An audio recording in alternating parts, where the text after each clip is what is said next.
What are the 7 tools for quality management? The so-called 7 tools for quality management form a basis for overall TQM methodology. In general, all the tools are based on 2 major approaches: statistics and team involvement.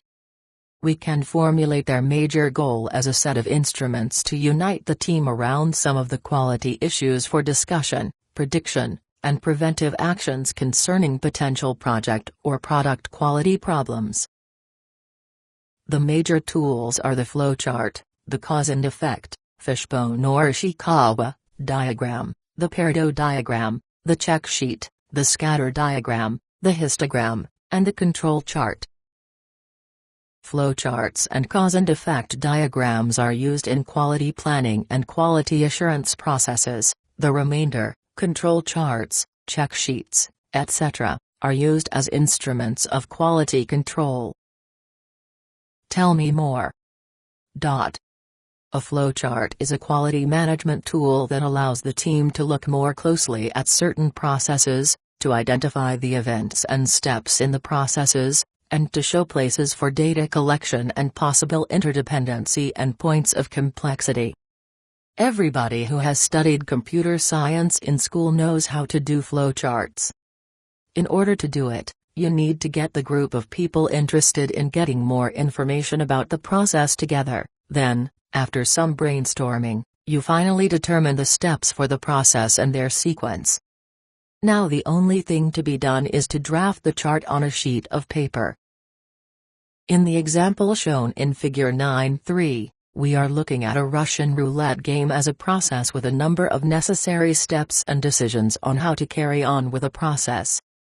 The example given is the Russian version, which is a much tougher version of the game than Americans are used to.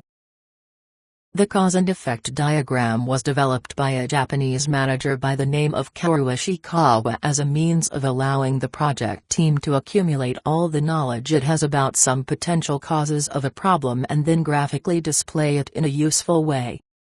The diagram allows us to concentrate the attention of the group on the problem. Figure 9.3, 7 tools for quality management. Flowchart, Russian roulette. Itself, not its symptoms. It really does look like a skeleton of a fish with the head as a problem discussed and the bones showing all the potential causes that came to mind.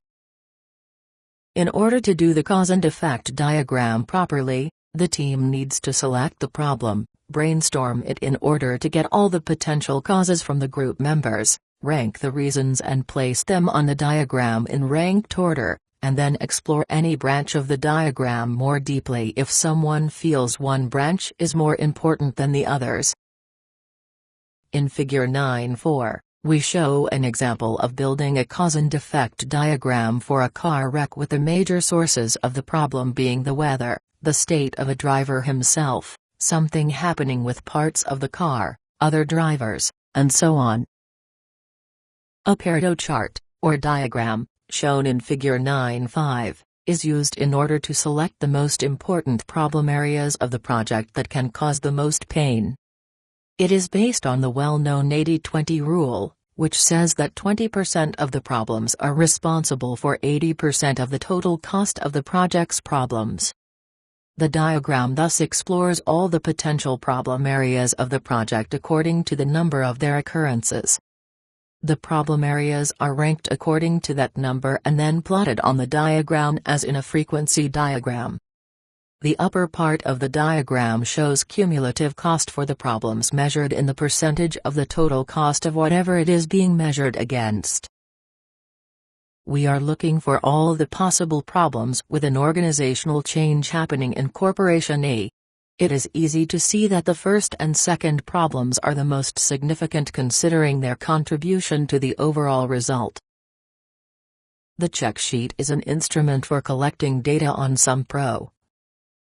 Figure 9.4, 7 tools for quality management. Fishbone diagram, car wreck. Figure 9.5, 7 tools for quality management. Pareto chart. Organizational transfer in Company A. Sessor, more often, on certain problems happening within the process. The check sheet is actually a sheet of paper on which all the potential problems of the process are listed. The person carrying out the facilitator function looks at the process at random times and records the results on the sheet. This method allows us to see if there are some problems occurring repeatedly in the process. As these problems are identified, we look deeper for the causes and potential tendencies using either a cause and effect diagram or some of the statistical tools we will talk about later.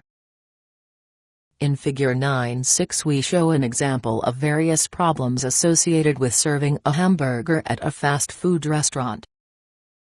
Figure 9.6, 7 Tools for Quality Management. Check sheet, bad hamburgers.